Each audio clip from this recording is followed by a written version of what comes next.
I'm Jason Ernst.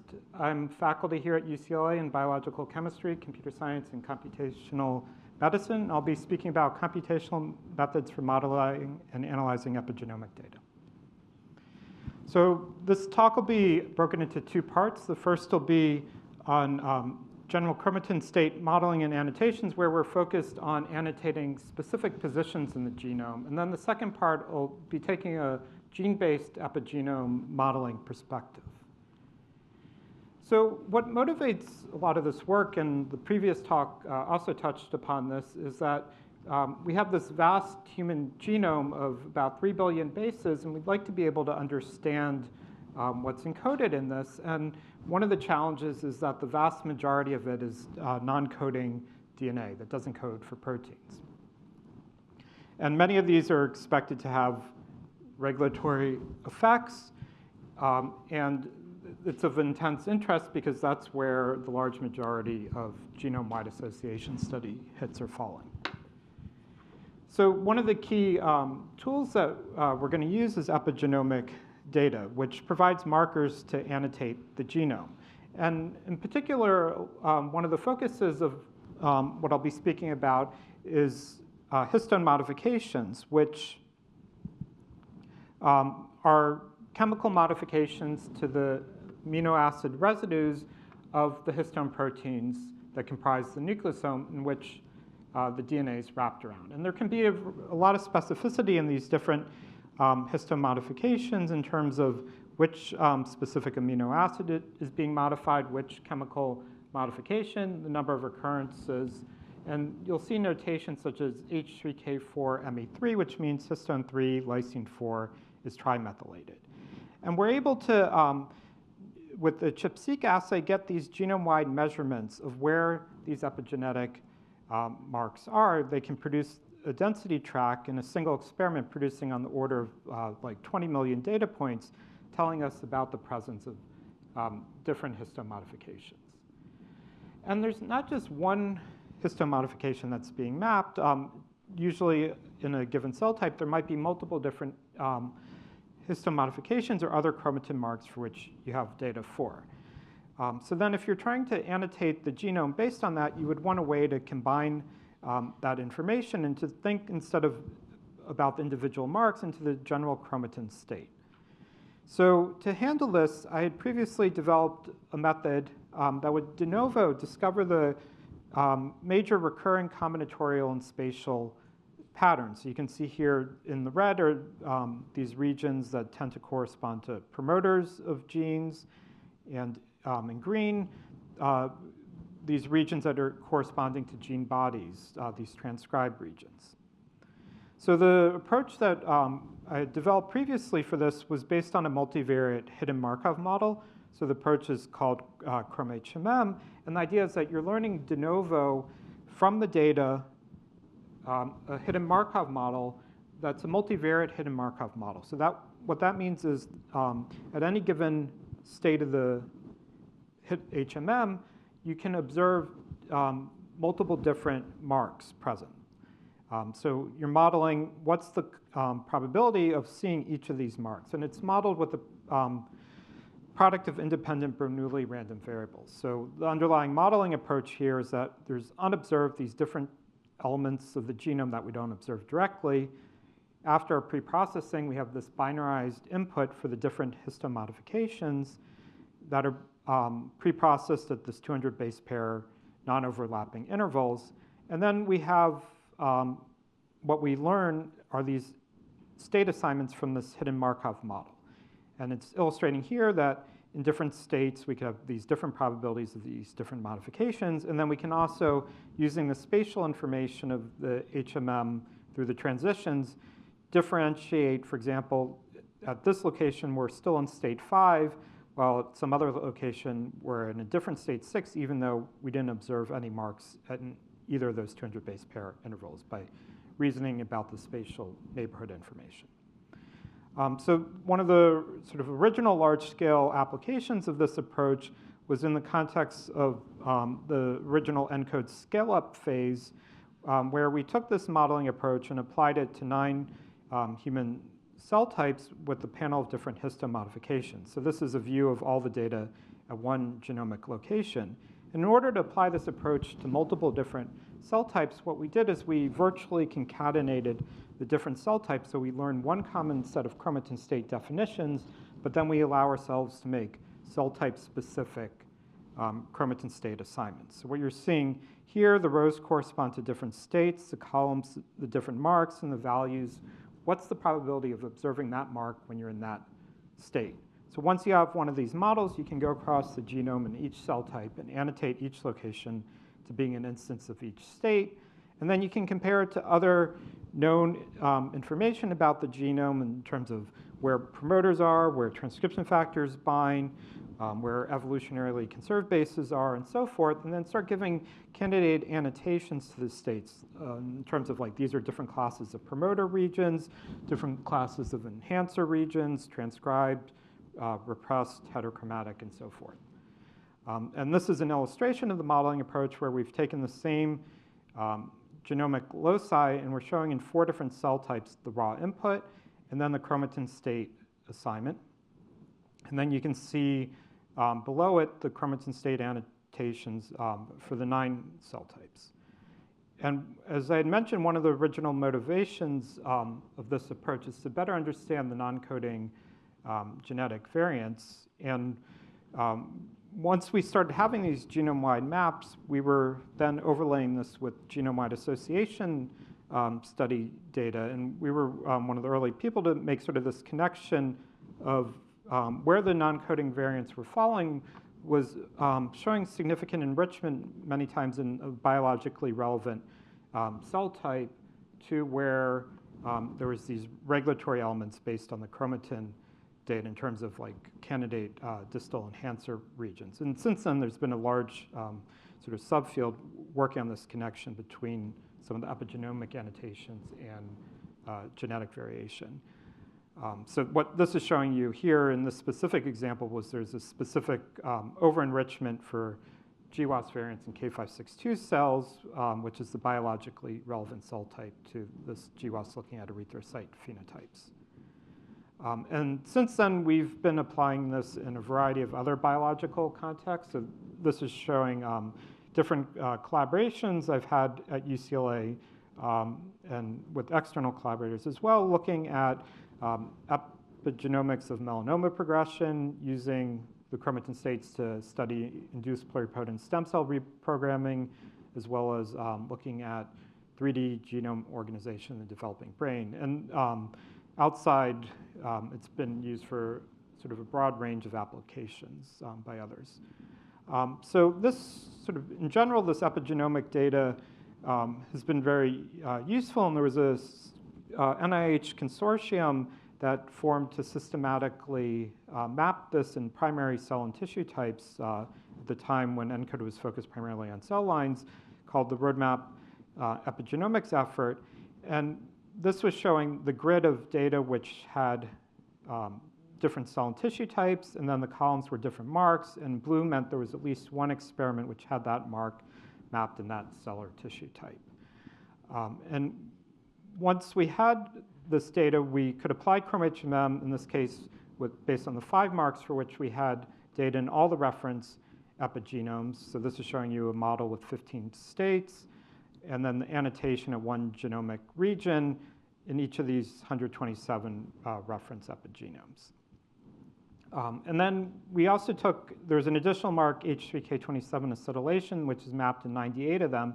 So we learned a secondary model based on 18 states that also included H3K27 acetylation that was defined in these 6, but only in these 98 reference epigenomes. But there was this sort of problem here that if we kept on including additional marks and we wanted to sort of apply it in a uniform way, the number of epigenomes we could apply it to would continue to decrease.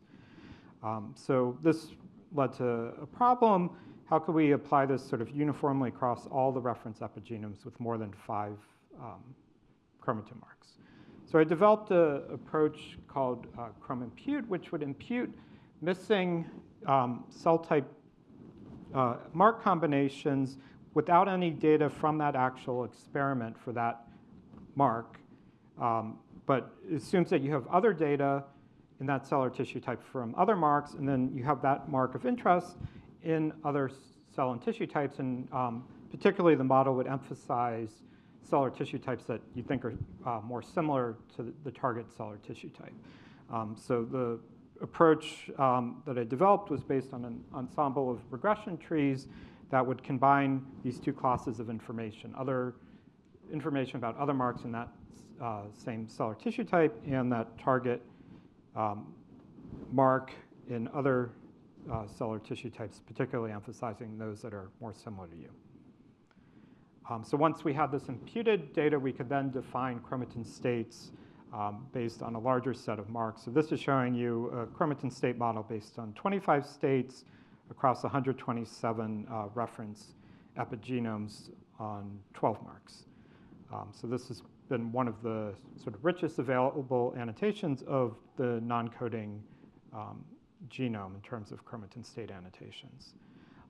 Since then, I've been actively collaborating with the International Human Epigenome Consortium, which has now produced ChIP-seq data in 1,698 reference epigenomes, and we've imputed in more than 5,000 ChIP-seq experiments, mostly from primary cell and tissue types, which has been collected across 10 different consortiums based in both North America and Europe and Asia.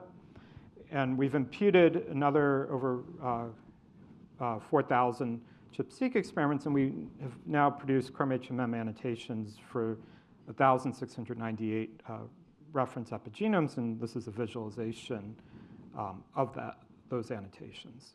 And these should be publicly available soon.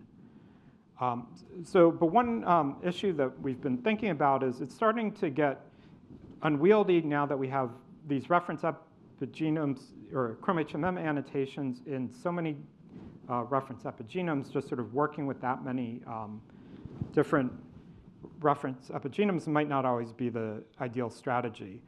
So we've been thinking about this from a couple perspectives, and this was one approach which we've looked at where a former PhD student of mine, Havu, developed an approach that if you had a group of chromHMM annotations that all are sort of belonging to the same group, could we summarize them?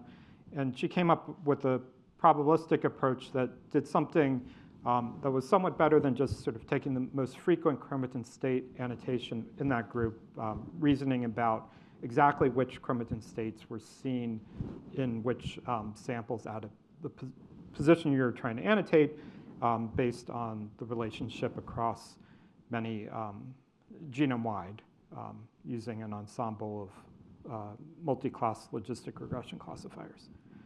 And then the other approach that we've been taking is to apply what we call a stacked modeling approach. So when I first sort of told you about how we think about multiple cell types with these chromHMM annotations, what we did was we had one model where we would give per cell type annotations. An alternative approach is we just produce one annotation of the genome based on all the data. So we're essentially treating different combinations of cell types and marks as if they were just different marks in one big model. So the actual model complexity is going to increase, but then the annotations will be simplified. And it has some other advantages that allows us to differentiate constitutive activity versus activity that's cell type specific, sort of directly in the model, and allows us to bypass the need to pick one cell type for annotation, which can often be unnatural for a lot of applications. And it allows us also to simultaneously leverage the information in many data sets if we're trying to annotate the genome in a non-cell type specific way. So this was showing the application to the roadmap epigenomics data of over 1,000 experiments, or the columns.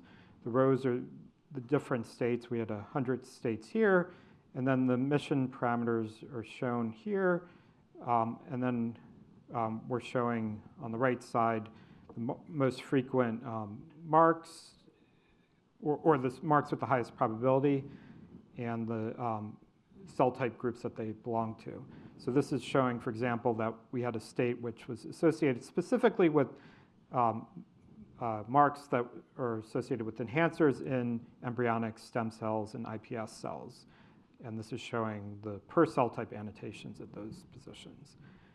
And there's sort of a much more in-depth analysis in the paper about these annotations.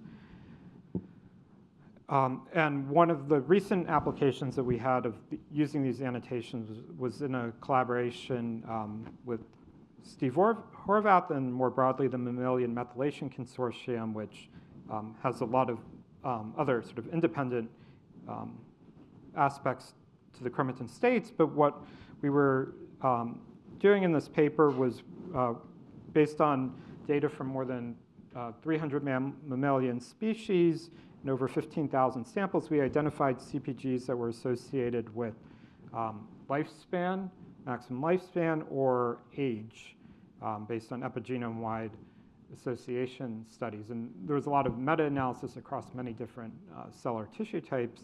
And it turned out that using these universal chromatin state annotations across all these cell and tissue types became useful for interpreting the CPGs that were coming out of these EWAS studies. I think in the interest of time, I might skip this section. So we've been now integrating some of these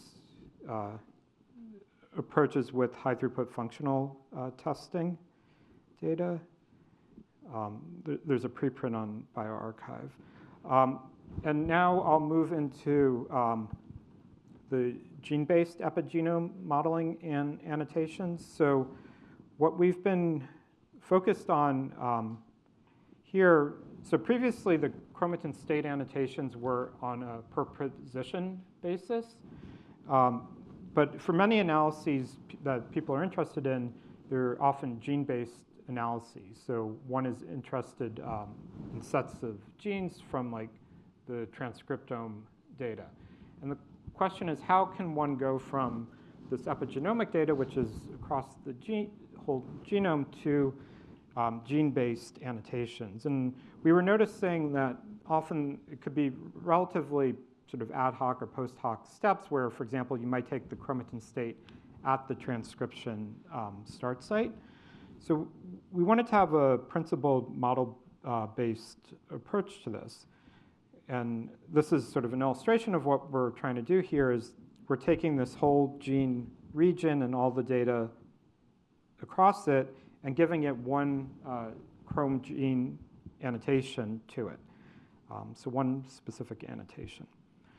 So the modeling approach, chrome gene, it's based on a mixture of hidden Markov models. So what we're assuming here is that the epigenomic data for any given gene is generated by one of k hidden Markov models. So each gene is going to be assigned to the mixture component, which has the maximum posterior probability of generating it. And then each HMM model is going to have like the same emission distributions as underlying chromHMM, this product of independent Bernoulli random variables. But it'll be these smaller HMMs. So this is an illustration where we might have 12 separate HMMs that each have 3 different states. The idea being each of these substates might capture different combinations of regions.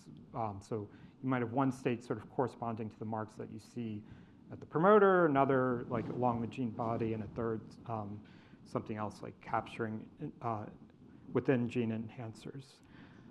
So then this was ends up, there's a way to build this sort of directly on top of chromHMM that's described in the paper. I won't have time to go into the technical details. And then we applied this to the roadmap epigenomics data that I mentioned previously. So what you're seeing here, each of the 3 rows correspond to one mixture component, and then so forth for additional mixture components. And then each of the columns are different marks, and you're seeing like different substates within it. And then here's just an illustration of a portion of the assignment matrix where you have The rows are the genes, and the columns are the cell types. And then we did various gene set analyses to start giving descriptions to these types of